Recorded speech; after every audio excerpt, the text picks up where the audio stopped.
ಭಗವಂತನೇ ಹೇಳಿದ ಕೃತಿರತ್ನ ಶ್ರೀಮದ್ ಭಾಗವತ. ಭಗವಂತನ ಬಗ್ಗೆ ಸರಿಯಾದ ಪರಿಚಯ ಇರುವುದು ಅದು ಭಗವಂತನಿಗೇನೆ. ದೇವರು ತನ್ನ ಪರಿಚಯವನ್ನು ಹೇಳಿದರೆ ಸರಿಯಾದಂತಹ ಪರಿಚಯ ಆಗುತ್ತೆ. ದೇವರು ಶ್ರೀಮದ್ ಭಾಗವತದಲ್ಲಿ ಭಗವಂತನ ಭಕ್ತರ ಬಗ್ಗೆ ಹೇಳ್ತಾನೆ. ಭಗವಂತನ ಭಕ್ತರ ಪರಿಚಯ ಅದು ಭಗವಂತನ ಪರಿಚಯದಲ್ಲಿ ಪರ್ಯವಸಾನ ಆಗ್ತದೆ. ಚರಿತಂ ವೈಷ್ಣವಾನಂತು ವಿಷ್ಣುದ್ರೇಕಾಯ ಕಥ್ಯತೆ.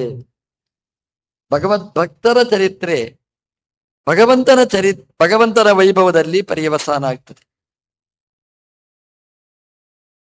ಗುರುಗಳ ವೈಭವ ಅಂತಂದ್ರೆ ಅದು ಶಿಷ್ಯನ ಮಹಿಮೆ, ಶಿಷ್ಯನ ವೈಶಿಷ್ಟ್ಯ.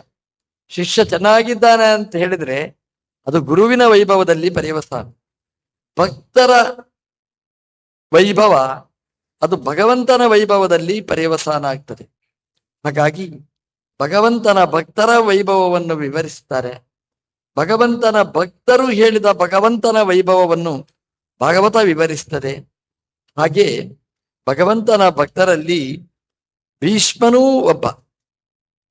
ಭೀಷ್ಮ ಎಲ್ಲ ರೀತಿಯಲ್ಲಿಯೂ ಕೂಡ ದೇವರಿಗೆ ತುಂಬಾ ಹತ್ತಿರದಲ್ಲಿರುವವ.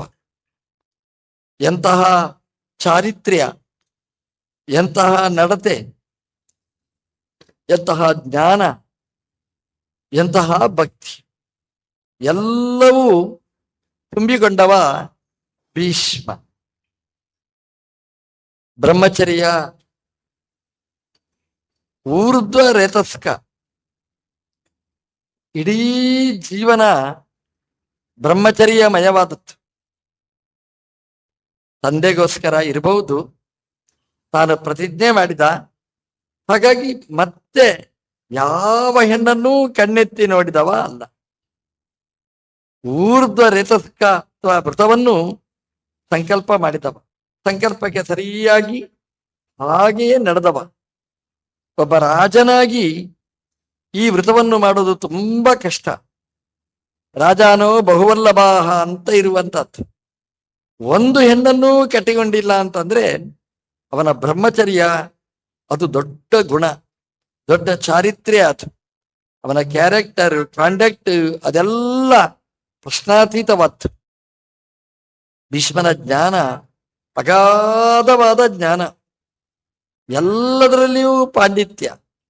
ಧನುರ್ವಿದ್ಯೆ ಇರಬಹುದು, ಅಥವಾ ವೇದವಿದ್ಯೆ ಇರಬಹುದು, ವೇದಾಂತ ಇರಬಹುದು, ಎಲ್ಲದರಲ್ಲಿಯೂ ನಿಷ್ಣಾತ. ಒಬ್ಬೊಬ್ಬ ಗುರು ಅಲ್ಲ, ಅನೇಕ ಗುರುಗಳ ಉಪಸತ್ತಿ ಮಾಡಿ ಜ್ಞಾನವನ್ನು ಸಂಪಾದನೆ ಮಾಡಿದವ ಭೀಷ್ಮ. ಹಾಗಾಗಿ ಜ್ಞಾನನೂ ಅಗಾಧವಾದದ್ದು ಅದು ಭೀಷ್ಮನದ್ದು. ಅದೇ ರೀತಿಯಾಗಿ ಭಗವಂತನಲ್ಲಿ ಭಕ್ತಿಯೂ ಕೂಡ ಅದು ಅತ್ಯುದ್ರಿಕ್ತವಾದ ಭಕ್ತಿ. ಅದು ಸಂಕುಚಿತವಾದ ಭಕ್ತಿ ಅಲ್ಲ. ಸಾಮಾನ್ಯವಾಗಿ ರಾಜಕೀಯದಲ್ಲಿ ಭಕ್ತಿ ಇರ್ತದೆ. ಅದು ಹೇಗೆ ಅಂದ್ರೆ ಗುಟ್ಟಲ್ಲಿ ಭಕ್ತಿ. ಮನೆಯೊಳಗೆ ದೇವರ ಪೂಜೆ, ಹೋಮ, ಹವನ ಎಲ್ಲ ಮಾಡ್ತಾರೆ. ಬಹಿರಂಗವಾಗಿ ದೇವರೇ ಇಲ್ಲ ಅಂತ ಹೇಳ್ತಾರೆ. ಹೊರಗಿನಿಂದ ದೇವರನ್ನು ಬೈಯುವುದು, ಒಳಗಿನಿಂದ ಹೆಣ್ಮಕ್ಕಳನ್ನು ಇದ್ದ ದೇವಸ್ಥಾನಕ್ಕೆಲ್ಲ ಕಳಿಸಿಕೊಡೋದು, ಇದೆಲ್ಲ ರಾಜಕೀಯದ ಭಕ್ತಿ. ಆದರೆ ಭೀಷ್ಮನ ಭಕ್ತಿ ಹಾಗಲ್ಲ. ಮನೆಯ ಒಳಗೆ, ಮನೆಯ ಹೊರಗೆ ಎರಡು ರೀತಿ ಇಲ್ವೇ ಇಲ್ಲ, ಎರಡು ಲೆಕ್ಕ ಅಂತಲೇ ಇಲ್ಲ. ಒಂದೇ ರೀತಿಯಾದಂತಹ ಭಕ್ತಿ. ಕೃಷ್ಣನ ಮೇಲೆ ಸರ್ವೋತ್ತಮವಾದ ಭಕ್ತಿ, ಅದು ಅಗಾಧವಾದಂತಹದ್ದು ಭೀಷ್ಮನ ಭಕ್ತಿ. ಹಾಗಾಗಿ ಭೀಷ್ಮನ ಜ್ಞಾನ, ಭೀಷ್ಮನ ಭಕ್ತಿ, ಭೀಷ್ಮನ ವೈರಾಗ್ಯ ಇದೆಲ್ಲ ಪ್ರಶಂಸನೀಯವಾದ್ದು. ಒಂದೆರಡು ಕಡೆ ಭೀಷ್ಮ ಜಾರಿದ್ದಾನೆ, ಜಾರಲಿಲ್ಲ ಅಂತೇನೂ ಅಲ್ಲ. ದೇವರ ವಿರುದ್ಧನೇ ಯುದ್ಧ ಮಾಡಿದ್ದಾನೆ, ಇದೊಂದು ದೋಷನೇ.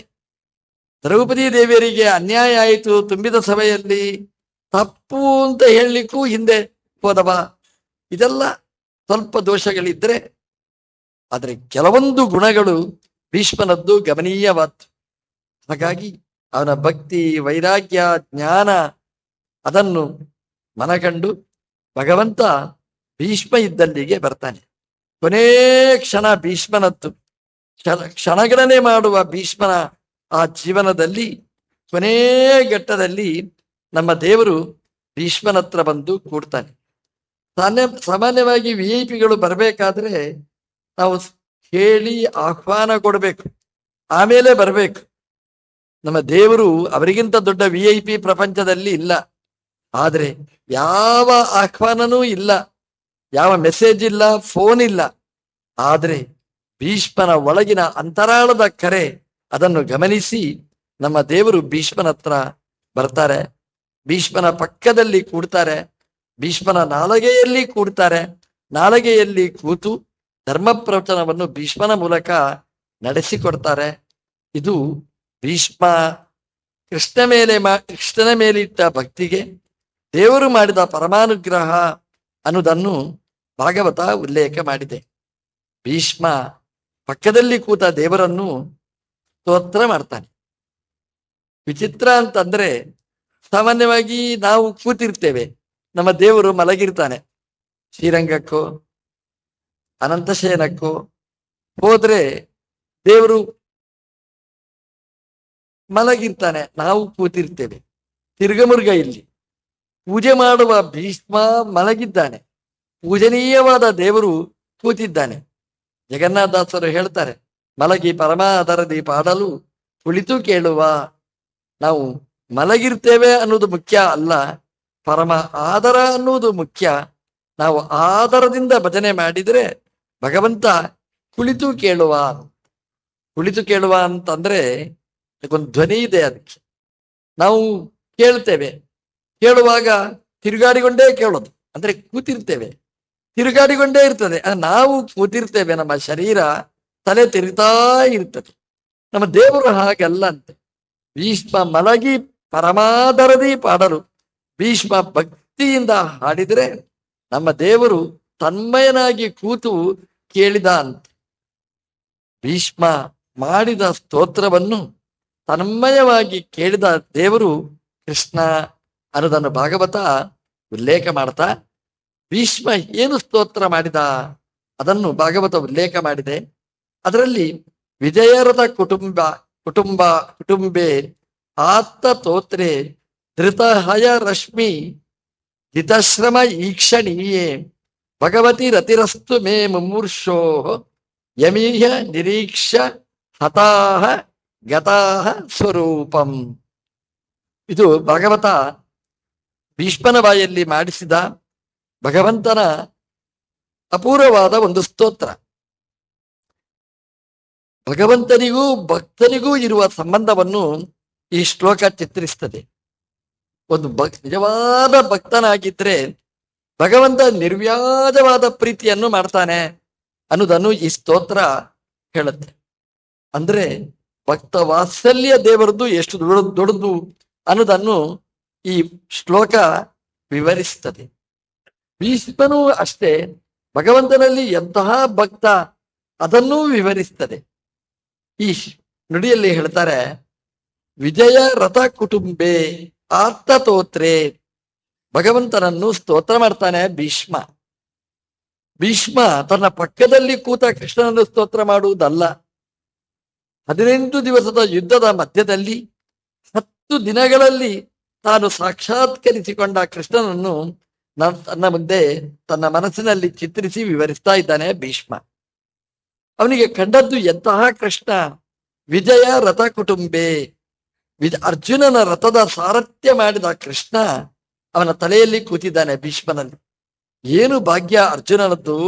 ನಮ್ಮ ದೇವರು ಗಾಡಿ ಓಡಿಸಿದ, ಅವನ ರಥದ ಸ್ಟೇರಿಂಗ್ ಹಿಡಿದ, ಅವನ ಡ್ರೈವರ್ ಆದ. ಇದನ್ನು ಭೀಷ್ಮ ತುಂಬಾ ಖುಷಿಯಲ್ಲಿ ಅದನ್ನು ಸ್ತೋತ್ರ ಮಾಡ್ತಾನೆ. ವಿಜಯ ರಥ ಕುಟುಂಬೆ ಅಂತ. ವಿಜಯ ಅಂತ ಅರ್ಜುನನಿಗೆ ಹೆಸರು. ಅರ್ಜುನನ ಅನೇಕ ನಾಮದಲ್ಲಿ ವಿಜಯ ಅಂತ ನೀವು ಮಹಾಭಾರತ ತೆಗೆದು ನೋಡಿದ್ರೆ ವಿಜಯ ಅಂತ ಹೇಳುವಾಗ ಅರ್ಜುನ ನೆನಪಿಗೆ ಬರ್ತಾನೆ.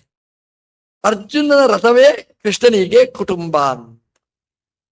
ಅರ್ಜುನ ಯಾಕೆ ಅವನಿಗೆ ವಿಜಯ ಅಂತ ಹೆಸರು ಅಂತಂದ್ರೆ, ಅರ್ಜುನ ನಿಗೆ ಸೋಲು ಎಂಬುದು ಇಲ್ಲ ಅಂತ.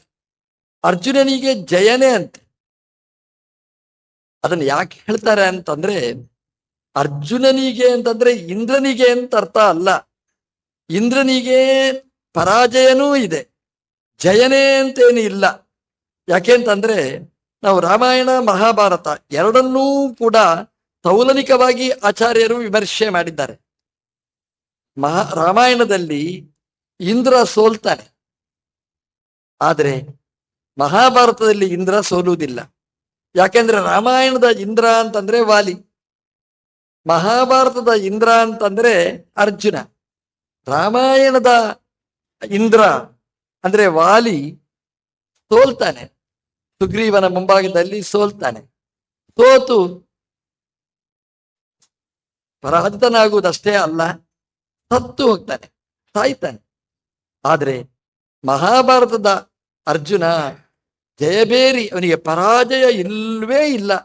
18 ದಿವಸದ ಯುದ್ಧದಲ್ಲಿ, ಘನಘೋರ ಸಂಗ್ರಾಮದಲ್ಲಿ ಅರ್ಜುನನಿಗೆ ದಿಗ್ವಿಜಯ.